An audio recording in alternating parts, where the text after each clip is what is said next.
बिस्मिल्लाहिर्रहमानिर्रहीम। ये ईमेल एक नौजवान ने भेजे है, हम उनका नाम नहीं ले रहे हैं। नौजवान का सवाल ये है कि मौलाना, बेंगलुरु में जो कल वाक़या पेश आया, हमारे नबी सल्लल्लाहु अलैहि वसल्लम के शान में वहाँ पे गुस्ताखी की गई और इसी तरीक़े से सोशल मीडिया पे रोज़ाना बहुत सारे लोग इस्लाम के अगेंस्ट में और हमारे नबी पाक सल्लल्लाहु अलैहि वसल्लम की शान में गुस्ताखी करने वाले पोस्ट वो करते रहते हैं। अब अगर हम लोग कंप्लेन भी करेंगे तो कितनी कंप्लेन कर सकते हैं, इसलिए कि बहुत सारे जो लोग हैं वो आईटी सेल, यानी उनका पूरा का पूरा एक सेल ही है, वो उसमें बैठे ही इसलिए है ताकि इस टाइप के ट्वीट्स और उस पर कमेंट्स किए जा सके और इस चीज़ को जो है ज़्यादा से ज़्यादा बढ़ाया जा सके। तो अब आप बताइए, हमने ऐसी चीज़ों को नज़रअंदाज करें तो हम तो गुनहगार होंगे। तो फिर ऐसी हालत में हमने क्या करना चाहिए? जिस नौजवान ने ये सवाल किया है, देखो, सबसे पहली चीज़, ये सब चीज़ें क्यों की जा रही है और क्यों की जाती है, आपको उसकी जड़ में जाना पड़ेगा। और उसके लिए मैं अभी आपको बताता हूँ एक्चुअल में हमारे यहाँ पे हो ये रहा है, मुल्क में जो रियलिटी है हालात की, उससे पब्लिक को और आम लोगों को गुमराह करने के लिए ऐसे सारे कामों में लगाया जाता है। अब जैसे मिसाल के तौर पर कल जो है कोरोना वायरस के पेशेंट्स का हमारे यहाँ पे जो फिगर था वो 62,000 न्यू पेशेंट्स जो कोरोना पॉजिटिव पाए गए, 62,000 नए पेशेंट्स मिले। लेकिन आपको किसी भी चैनल पर नहीं मिलेगा, क्योंकि हमारे जो चैनल वाले हैं वो बिज़ी थे, मसरूफ़ थे ये बताने के अंदर कि रिया चक्रवर्ती के व्हाट्सएप मैसेजेस के अंदर क्या क्या था। मतलब ऐसा है कि देश में अभी जो मसले चल रहे हैं वो मैं आपको बताता हूँ। जैसे आपने, पता नहीं अब आपने न्यूज़पेपर में पढ़े या नहीं, इडुक्की, केरला के अंदर एक डिस्ट्रिक्ट है इडुक्की, वहाँ पे पूरा क्या पूरा एक पहाड़, लैंडस्लाइड जिसे कहते हैं, वो एक गांव के ऊपर गिर गया। उसमें पूरा क्या पूरा एक चर्च दब गया। जो लोग थे गांव के वो बहुत सारे दबे, उनको निकालना अभी भी चल रहा है। उसमें 50 से ज़्यादा लोगों की जान चली गई, 50 से ज़्यादा, अबाउट 50 पीपल वो उसके अंदर जो है उनकी जानें गई। लेकिन आपको किसी भी न्यूज़ चैनल पे ये ख़बर नहीं सुनाई देंगी और ना ही दिखाई देंगी। 50 से ज़्यादा, मैं वो बता रहा हूँ। अब रियल फिगर तो अल्लाह जानता है कितने लोग होंगे। उसके बाद में दूसरी ख़बर, प्लेन क्रैश हुआ, उसके बाद क्या हुआ किसी भी चैनल पे आपको नहीं नज़र आएगा। उत्तर प्रदेश, बिहार और जो यानी इंडिया का जो पूर्वी हिस्सा है, मशरक़ी हिंदुस्तान जो है, वो पूरा इलाका बाढ़ की चपेट में है। गांव बाढ़ में डूबे हुए हैं, पुल बह के जा रहे हैं। जिस पुल का सुबह में उद्घाटन किए थे, शाम तक वो बह के चला गया। ऐसे पुल बहकर जा रहे हैं, बस्तियां पानी में डूबी हुई है। लेकिन ये सब मुद्दे आपको किसी भी चैनल के ऊपर नहीं मिलेंगे। हमारे जो न्यूज़ चैनल्स है वो सुबह से लेकर शाम तक लोगों को सिर्फ ये बताएंगे कि देखो भाई, रिया चक्रवर्ती का जो व्हाट्सअप था वो हम लोगों ने उसको जो है कैप्चर कर लिया, वो हमारे अंडर में आ गया। और रिया चक्रवर्ती ने व्हाट्सएप पे क्या क्या मैसेज किए थे वो सब हमारे पास में आ चुके हैं। मतलब सिर्फ आपको गुमराह करने के लिए, ब्रेन वॉश करने के लिए। उसके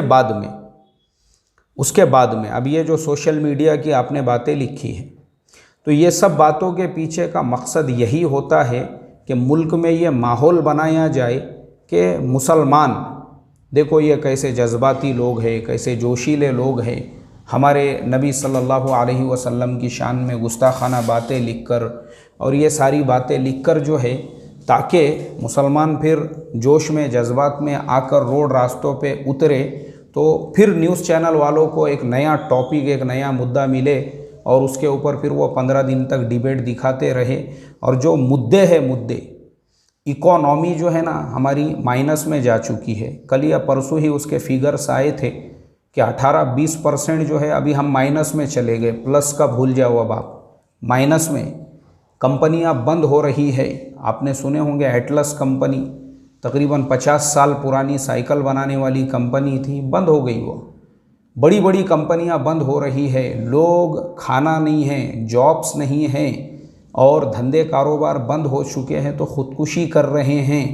हालात ऐसे हो चुके हैं तो नौजवानों ने रोज़गार मांगने की बजाय, उनको रोज़गार देने की बजाय उनको ये सब काम दिए, कामों में लगाया जा रहा है। वो बेचारे मोबाइल लेके बैठे हुए हैं, होश ही नहीं है उनको, ना उनके पास में रोज़गार है, इकोनॉमी पूरी तरह से धाराशायी हो चुकी है। ऐसे हालात हैं। तो ये सारे हालात में आपका ब्रेन वॉश करने के लिए ये चीज़ें की जा रही है। ऐसा नहीं है कि मुसलमान और मुल्कों में नहीं रहते, थाईलैंड में भी मुसलमान हैं, चाइना में भी मुसलमान हैं, कोरिया के अंदर भी जो है मुसलमान हैं, दुनिया के हर मुल्क में मुसलमान पाए जाते हैं। मैं माइनॉरिटीज़ की बात कर रहा हूँ। लेकिन चाइना में कभी भी ऐसा नहीं होगा कि इस्लाम के ख़िलाफ़, मुसलमानों के ख़िलाफ़ जो है वहाँ पे सोशल मीडिया पे ये चीज़ें चलेंगी। क्यों? इसलिए कि चाइनीज़ जो लोग हैं उनको डेवलपमेंट से ज़्यादा कोई चीज़ पसंद नहीं है। उनका पूरा फोकस, पूरा ध्यान ये होता है, चूँकि 1990 में, 1990 में हम चाइना से आगे थे और चाइना में इतनी गरीबी, फाका कशी, अब आपने भी सुने होंगे, देखे होंगे, चाइना के लोग जो है कीड़े मकोड़े, मक्खी मच्छर, चूहे वगैरह सब कुछ खा जाते हैं। ये शौक़ से नहीं खाते, वो उनकी मजबूरी थी। जिस ज़माने में कुछ नहीं मिलता था उस मुल्क में फाका कशी की वजह से, तो ज़िंदा रहने के वास्ते अब क्या किया जाए, तो लोग ये सब चीज़ें खाते थे वहाँ पे, ये सब कीड़े मकोड़े, ये उसी ज़माने से गरीबी की वजह से। तो जब लोग वो खाने लगे तो अब क्या हो गया, वो मुल्क तो डेवलप हो गया, लेकिन अब लोगों की वो आदत वैसी बाकी रही। तो शौक़ से नहीं खाते थे वो, मजबूरी की वजह से। इतनी गरीबी थी वहाँ पर, हमारे से पिछड़ा हुआ मुल्क था। लेकिन आज का चाइना आप देखो, जिससे अमेरिका थर थर काँप रहा है, जापान डरा हुआ है, साउथ कोरिया तो कुछ बोल ही नहीं सकता है। पूरी दुनिया को उसने कैप्चर किया और तकरीबन 20 से 25 मुल्क तो ऐसे हैं जिनको वो पाल रहा है, यानी उनको पूरा अपने ही अंडर में, उनसे लीज पे, श्रीलंका वगैरह में 99 साल के लीज पे ले लिया उसने मुल्कों को। चाइना आज जो है, आज का चाइना ऐसा बन चुका है। क्यों बना? उसका रीज़न यही है, सिर्फ डेवलपमेंट। वहाँ पे ये सब फालतू चीज़ों के लिए टाइम नहीं है किसी के पास, क्योंकि वहाँ के जो राष्ट्रपति है शी जिनपिंग, पूरा ध्यान फोकस उनका डेवलपमेंट की तरफ है। हम इसलिए पिछड़े हुए हैं। हमारे मुल्क में आज़ादी के बाद से लेकर अभी तक, यानी हम 75-76 साल हो चुके हैं, हम इसी चीज़ों में पड़े हुए हैं। हिंदू मुस्लिम, धर्म, ज़ात, समाज, एक दूसरे पे कीचड़ उछालना। तो उस वजह से आज भी हमारे देश के अंदर ना उस ढंग के हॉस्पिटल्स है, ना हम जो है, हमारे यहाँ पे बेरोज़गारी उरूज पर है, लोग भूख से मर रहे हैं। यानी आप इमेजिन नहीं कर सकते हो, भूख से मरना छोटी बात नहीं है।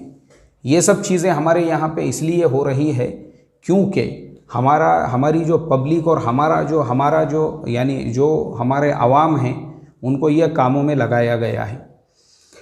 तो चूँकि हमारी बात तो हिंदू मुस्लिम हर समाज के लोग सुनते हैं, अगर वो सुन भी रहे हैं, हमारे हिंदू भाई, क्रिश्चियन भाई और दूसरे समाज के भाई, तो मैं आप लोगों से भी यही कहूँगा, देखो फ्रीडम हर आदमी को हमारे देश के कॉन्स्टिट्यूशन ने दिया है। आप अपने हिसाब से जियो, हमको अपने हिसाब से जीने दो। हम आपको नहीं छेड़ते हैं तो फिर आप हमको क्यों छेड़ रहे हो?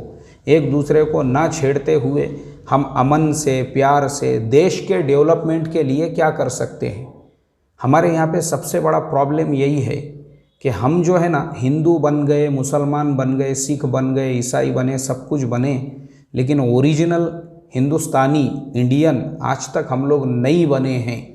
और चाइना में, कोरिया में, जापान में, वहाँ पे ख़ास बात तो यही है कि वहाँ के जो लोग हैं, मेरा देश, मैं मेरे देश के लिए, तो वो अपने आप को कैसा सेक्रीफाइस करना है, तो जब जाके मुल्क जापान बनते हैं, मुल्क कोरिया बनते हैं, मुल्क जो है वो चाइना बनते हैं। तो इसके लिए ये जितनी भी बातें आपने लिखी हुई है, ये सिर्फ ब्रेन वॉश करने के लिए और नौजवानों को गुमराह करने के लिए है। अब रहा मसला इस पे एक्शन लेने का, तो मैं बिल्कुल आपसे ये कहूँगा, ऐसी जो भी पोस्ट आती है साइबर सेल को आप रिपोर्ट कीजिए, ईमेल कीजिए, वो आईडी वगैरह उसके डिटेल्स सेंड कीजिए।